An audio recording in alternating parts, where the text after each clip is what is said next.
Hey, how are you guys? Hope you guys are having an awesome Tuesday. For those of you who did not catch my 9 p.m. Eastern Standard Time Healthy Lifestyle Chat, please go over to my fan page, Tanisha Shanee. It's the other Tanisha Shanee. And like the page first, and then check out the video. Leave your comments, your questions, all that good stuff, so that I can follow up and I can answer them for you. So, I had to ask this question. Hey guys, thank you for the likes. So there's a question that was actually on my mind since Sunday, and I did not do Facebook Live or Periscope, and it's about success, right? So we all define success different ways, and something came to my heart. And today I had an interview, I had a radio interview that will be available in 2 weeks. It was pre-recorded. And something that is just, I'm pretty sure I answered the question the way I did because this idea came to my mind over the weekend. But a lot of us are successful, but we're still successful in our comfort zone. Okay, so let me explain. Let me give you my example.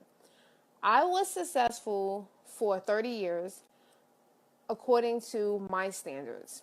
I was doing everything that was easy because I knew I would be successful at that. That technically is not successful. If you are a person that loves school, school is easy and it's natural for you. That was me, right? So, from daycare, I loved school. I would stay in the classroom while the kids were out at recess. And, I kind of just like stayed in that grind. I finished high school at 16 years old. I went to college. I graduated with honors, dean's list, all that stuff. So when I went on to get my master's, it was really no surprise. Like people told me, that's what you do. Like education is you. Hi, Maria. Education is you. So it's really no shock. It is successful that, I got a master's. It is successful that I went through a PhD program and all other stuff. That's great. That's a great accomplishment. But it's not successful. It's not successful if you are a person that can close your eyes and write a paper that's due in the morning. Okay, that was me. There were many times that I knocked out 10-page papers in 36 hours and got an A. Okay, so when I look back at that, I'm like, that wasn't successful. I was just blessed. Like I got lucky. I accomplished another goal. That's being successful in your comfort zone. Like you just like, oh, I'm going back to school. Like if I said to people right now, I'm going back to school, everyone would be like, really, Tanisha? You going back to school? Seriously? That's not being successful. That's staying successful in your comfort zone. When you are successful, that means that you have stepped out of your comfort zone. You are tackling, you're going at the goals that in back of your mind, you still have doubt. When I found success, that's actually my first level of real success was when I lost the first 100 pounds. Because for those of you that know me, for a very long time, I struggled with my weight. My weight was always an issue from childhood. So when I started to lose the weight and I started to understand how I was making this a lifestyle and to stand on a scale 362 days after the day that I started, that was success.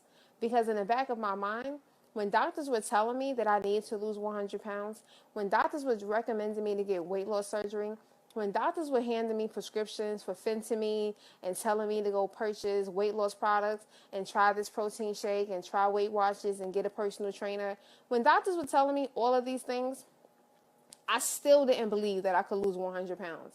So for me to start a journey, for me to just learn how to eat better, how to treat myself better, how to drink more water, how to just be physically active, and to lose 100 pounds in 362 days, that was success.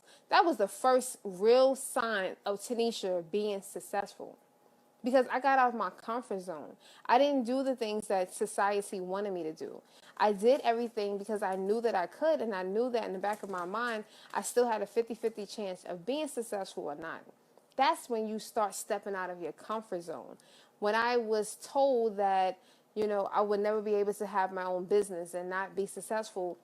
I had to step out of my comfort zone because, again, with those degrees, your mindset is you go to school, you get your degree, and then you go and do what? You get you a job, right? And you find a job with the best 401k package, the best pension, and the best health insurance. And I had to give that all up to say, okay, I have a purpose, I have a passion. I'm going to take the two together, I'm going to make a business. And when I started to get clients and people were signing up, that's when I stepped out of and I understood, like, wow, this is what success is. Not getting that paycheck every 2 weeks, right? Thank you. It is a mindset, Maria. It is. And I didn't understand. I didn't understand any of that. It was just so new to me. But once I realized, like, no, this is what success is. My level of success, my definition of success, my thinking of success has changed drastically. I am no longer trying to do the successful things in my comfort zone. And that's really why I do what I do. If you guys go, I think I shared it on this page as well, the video so what I did was, although the interview was recorded, I recorded myself on my phone for the interview. So I was able to, I'm going to put up different clips so that you guys don't have to wait for 2 weeks. But basically what I did was the first clip, I explained what I do. And I think a lot of people don't know. A lot of people look and they think that I'm just a weight loss coach.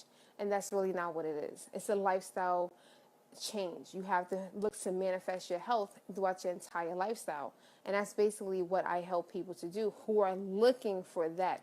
If you're only looking to lose weight, I'm not going to be able to help you, because once you get to that destination and you lose, let's say if you want to lose 50 pounds, after you lose 50 pounds, then what else?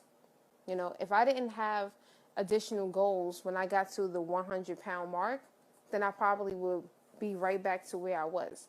So it's changing the entire lifestyle, making it a lifestyle, making it to the point where you start to look at everything and you say, well, how did I get to this place? How did I get so unhealthy?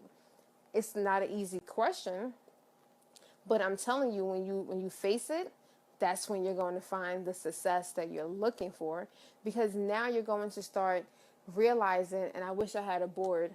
I'm going to do another video where I'm going to draw it out for you, because I do have that mapped out on a piece of paper and in my mind, but draw it out for you. So it's like, I want you to kind of think about it this way. You're 350 pounds, right? Those 350 pounds, yes, McDonald's has something to do with it. Chinese food has something to do with it. Eating after a certain time has something to do with it. Not being physically active has something to do with it, right? But that's not it, right? How I became over 350 pounds, that was not all.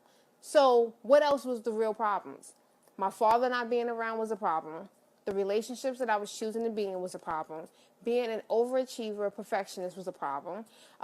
Working extremely hard for a job that did not appreciate me was a problem. There were other issues. That was a problem that contributed to me becoming over 350 pounds. That's what I do. Because now when we start to identify every aspect, and I mean, it gets very deep. The one thing one of my clients said to me one time is I can't believe, I've never shared this information with anyone, not even my therapist. And you make me feel like I can tell you anything. And I do want it to be that way. It has to be that way. Because the only way that we're going to see success and we're going to see long-term success is that we dig deep, we bring it to the surface, and we have to fix it. We have to change it. That's the only way that it's going to work. If you are not willing to dig deep and you're looking to just say, I just want to lose weight, then guess what? Tanisha is not the person for you. Because that's not. I'm going to dig. I'm going to go deep. I'm going to figure out what happened to you when you were 5. Because something happened to you when you were 5, possibly. That is the reason why you keep kind of going back to the same lifestyle. It's not healthy. And for me to be able, I think you guys probably saw on Father's Day. Hey, Trina, how you doing?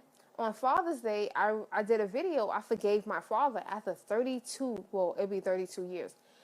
Do you know that for my birthday this year, I'm not holding my breath, right? But I reached out to my father. I spoke to him. I was polite. I was pleasant. I was not rude. I did not call him a bunch of names. Had a decent 5-minute conversation with him.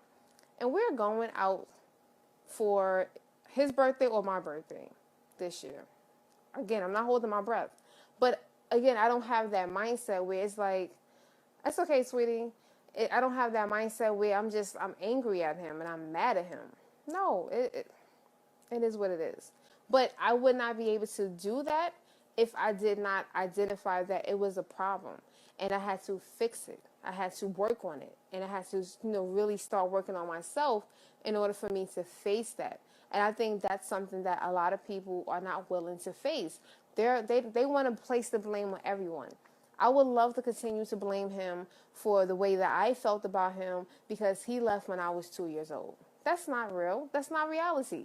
I was mad at him still because he abandoned me. That's how I felt. He abandoned me, so I am going to continue to hold on to that, and I'm going to harbor that. And guess what? All that was doing was making me sick because every time I crossed paths with him, guess what?